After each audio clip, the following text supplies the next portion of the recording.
A paz do Senhor Jesus, tudo bem com vocês? Hoje nós vamos estudar a última lição do trimestre, lição 13. Deus em primeiro lugar. Se nós perguntássemos para as pessoas, né? O que é mais importante para você? Talvez elas dissessem, né? Eu mesma, meus amigos, meu pet, meus pais, meu cônjuge, a igreja, meu time de futebol, meus filhos. Poderia vir diversas respostas. Conforme eu vou fazendo algumas perguntas aqui, essa é uma pergunta e depois vem a outra, começa a meditar. O que é importante? Quem é importante para você? E o que é importante para você? Talvez as pessoas respondessem também quando a gente pergunta o que é mais importante, né? Talvez elas respondam riqueza. A maioria das pessoas querem ser ricas, né? Beleza, ter sucesso, ter fama, ter saúde, ter uma vida digna, ter uma família. Pode ter diversas respostas. Analisando essas respostas aqui, a gente vai ver que tudo isso é importante. Tudo isso faz parte da nossa vida. Mas o que a Bíblia fala sobre isso? Né? Qual é sobre esse assunto? O que a Bíblia nos diz? Lá em Mateus 6, no verso 33, diz assim: mas buscai primeiro o reino de Deus e a sua justiça, e todas essas coisas vos serão acrescentadas. Nesse capítulo, né, o Senhor fala assim: ó, não andeis ansiosos, inquietos, porque o que vai vestir, o que vai beber, o que vai comer. Mas primeiro, busque o reino de Deus e a sua justiça, e as demais coisas vos serão acrescentadas.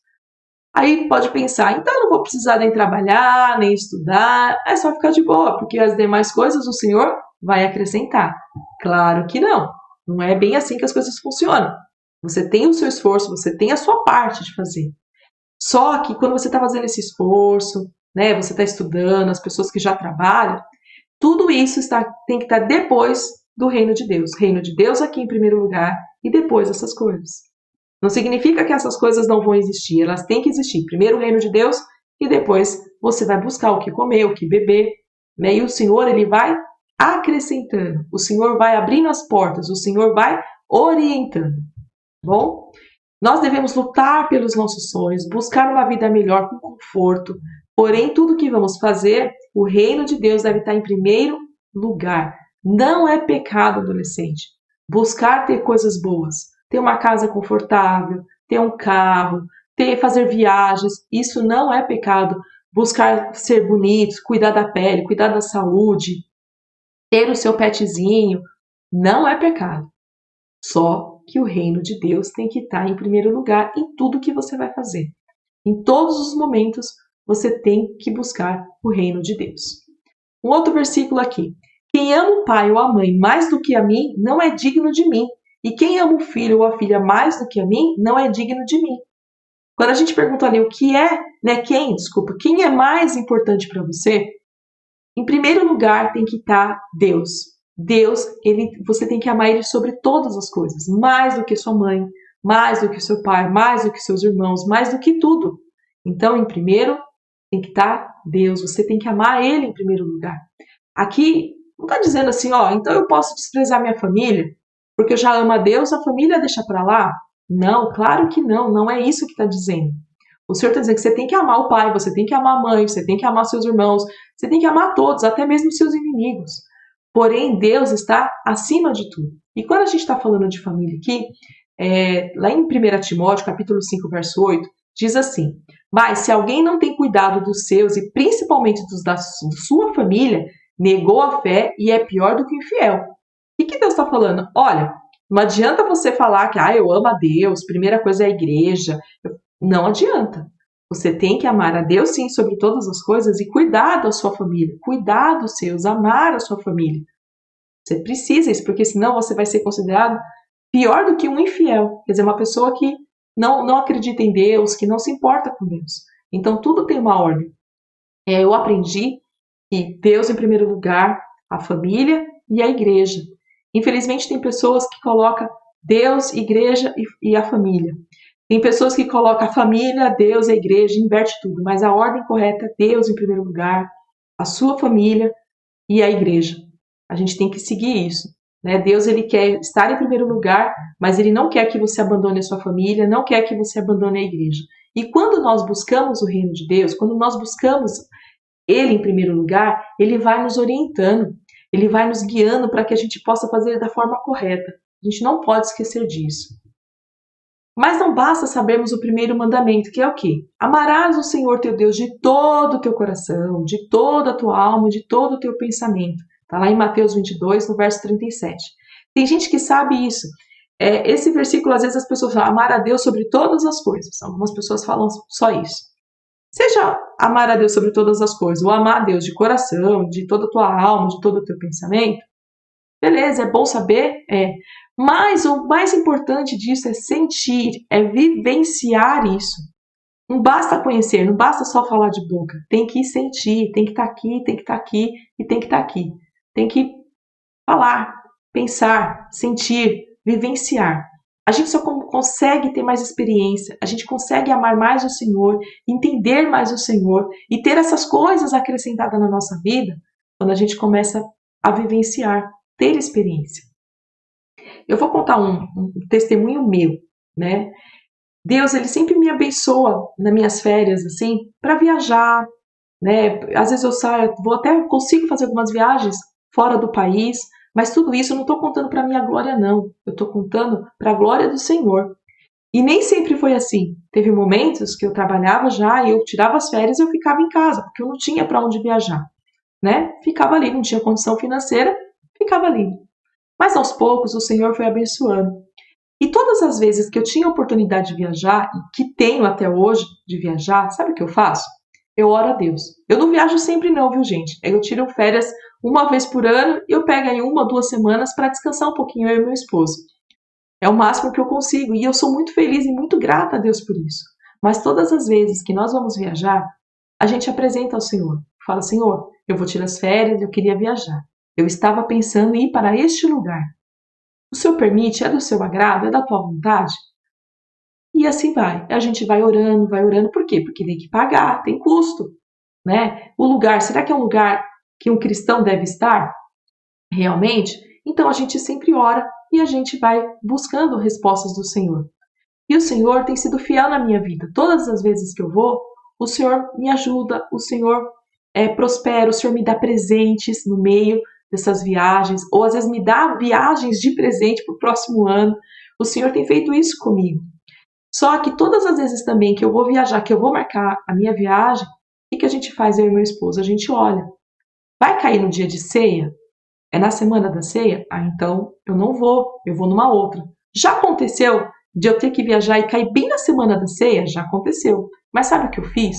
Eu fui lá, conversei com o pastor, falei, pastor, a gente tem uma viagem marcada, assim, não dá para adiar, tem que ser nessa data, que tem o pacote. Eu não vou estar tomando a ceia aqui, a gente vai estar tomando na sede. Tudo bem, pastor? Pastor, tudo bem, pode ir, vocês têm a minha bênção. Por quê? Porque eu zelo pela obra, eu zelo pelo reino de Deus, buscar o reino de Deus. Ceia é um culto importante. Tem pessoas que viajam, elas marcam exatamente no dia da ceia e nem pensa, e nem se preocupa, passa o mês sem tomar. E não é isso que o Senhor nos ensinou. A gente tem que buscar o reino dele, primeiras coisas. E eu e meu esposo, a gente tem responsabilidade na igreja. E todas as vezes que nós vamos viajar, a gente deixa tudo certo. A gente tenta deixar o máximo organizado. Ah, é para a gente se aparecer, para o pastor nos ver? Não, não é por isso. Às vezes o pastor nem fica sabendo. Das coisas que a gente está fazendo ali, que a gente já adiantou. Ele sabe que a gente viajou, mas ele não sabe se a gente adiantou, o que a gente acertou ali. A gente toma conta do nosso trabalho com o Senhor, pedindo orientação do Senhor.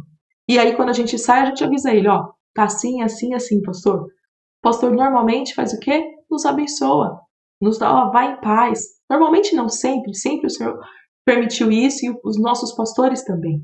Então, adolescente, quando a gente fala em buscar o reino de Deus, não significa que você vai ficar só na igreja, que é só ler a Bíblia, não.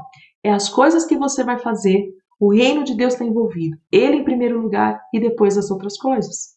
Né? E quando a gente está nesses passeios, Deus sempre nos surpreende, o Senhor sempre nos dá presentes.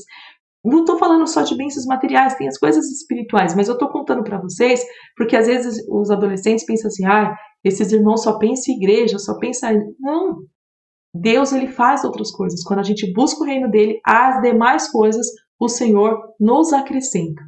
Tá bom? Eu vou contar um testemunho de viagem, só para vocês entenderem. Eu nunca pensei em viajar fora do país. Nunca pensei. Não tinha condição, né? Então eu nunca pensei. E a minha primeira viagem internacional, Sabe o que que foi? Eu estava no culto e Deus falou, por intermédio de uma irmã, falou assim, olha, você vai para os Estados Unidos. Eu dei risada. Por quê? Porque eu tinha viajado e eu estava pagando ainda a minha viagem, estava tudo certinho, tudo organizado. Eu falei, mas imagina, você acha que eu vou para lá? De forma alguma. E Deus me presenteou. O Senhor fez uma condição e eu fui para lá. Sabe por quê, adolescente? Porque eu sempre prezei o Senhor Jesus. Não estou dizendo para vocês que eu sou perfeita, que eu sou a melhor. Não, eu peco, eu faço coisa errada. Só que tem uma coisa, eu vou lá, peço perdão, me arrependo e tento sempre acertar, tento sempre apresentar ao Senhor. E aí o Senhor vai acrescentando. E eu ganhei. Eu fui para a Disney, né? Ganhei tudo, praticamente. Paguei algumas coisas, paguei, mas assim, Deus, até no que eu paguei, Deus providenciou vários descontos. Eu sou melhor do que vocês? Não, não sou melhor. Mas é o Senhor quem faz isso, é o Senhor que acrescenta. O Senhor me deu minha casa. Você sabia que eu comprei a minha casa sem ver a minha casa? Eu passei só na porta. E aí eu orei ao Senhor, falei, Senhor, se for da tua vontade, se for do teu querer, se o Senhor quer que eu more aí, me dê condições e me ajuda. E foi o que o Senhor fez. Em cada etapa, o Senhor foi me abençoando. Então vale a pena buscar o reino de Deus. Só que eu sempre fui uma pessoa assídua nos cultos, sempre fui uma pessoa que gosto da palavra de Deus, estava lá na escola dominical e aprendi a amar o Senhor. Aí você fala assim, sempre foi assim, irmã Renata? Não. Quando eu aceitei Jesus, às vezes muitas dúvidas vinham na minha cabeça. Ai, será que é Deus mesmo? Será que é isso? Será que é... Mas aos poucos você vai sentindo, você vai vivenciando, você vai tendo experiência. Você acha que na minha cabeça nunca passou algumas vezes algumas dúvidas? Lógico que passou, né? E eu não tive a oportunidade que vocês têm de começar já a vida, que a maioria, né, dos meus alunos aqui, nasceram no lar cristão. Eu não, eu vim para a igreja jovem, do mundo, eu não tinha essa experiência, esses momentos que vocês têm. Então, vale a pena buscar a Deus, buscar o reino de Deus em primeiro lugar. Bom, falei muito, né? Vamos lá. E qual devem ser as prioridades de um cristão? Quando o Senhor falou assim, ó, buscar o reino de Deus em primeiro lugar e as demais coisas vão acrescentar, ó, mudou as nossas prioridades, né? Você, lógico, como eu torno a dizer, a gente tem que buscar, mas Deus em primeiro lugar, as coisas espirituais em primeiro lugar. E aí eu relacionei algumas coisas que eu acho que tem que ser prioridade na vida do cristão. Como, por exemplo, não perder a salvação. Você já é salvo, lavado e remido no sangue de Jesus. Só que não é assim, uma vez salvo, sempre salvo. Você foi salvo e você tem que manter essa constância. Você não pode sair pecando. E se por acaso você pecar, o que você tem que fazer? Se arrepender, pedir perdão. E aí o remédio para isso, para que você não venha cometer erros, é o quê? Ler a Bíblia, ir aos cultos, orar, jejuar, louvar a Deus. Você tem que fazer isso, é buscar isso, tem que ser prioridade na tua vida. A salvação é uma prioridade. Perdão. Você pediu perdão a Deus? Deus te perdoou? Legal. Mas e quando as pessoas vão pedir perdão para você? Você perdoa essas pessoas? Ou quando você peca contra alguém, você vai lá pedir perdão para essas pessoas? Perdão é prioridade. Se você não perdoa as pessoas, você também não vai para o reino de Deus, você não vai conseguir entrar lá. Desenvolver o fruto do Espírito. O fruto do Espírito são aquelas características que a gente falou, do amor, da paciência, da longanimidade, bondade. E o cristão tem que buscar isso, transmitir alegria, transmitir paz, ser benigno, ser bondoso, ter fé, amor, tudo isso a gente tem que ter. Isso é prioridade, desenvolver o fruto do Espírito e buscar os dons espirituais. Nós que somos cristãos, nós devemos buscar esses dons espirituais, né? Buscar para nossa própria edificação e edificação da igreja. Amém? E nós terminamos a nossa aula por aqui. De tudo que eu falei, fique com a primeira tela. Deus em primeiro lugar. Amém? Vamos para as nossas perguntas. Nós podemos desprezar a nossa família? Qual deve ser a prioridade de um cristão? E qual é o primeiro mandamento? Terminamos a nossa aula por aqui. Que Deus abençoe e até o próximo trimestre.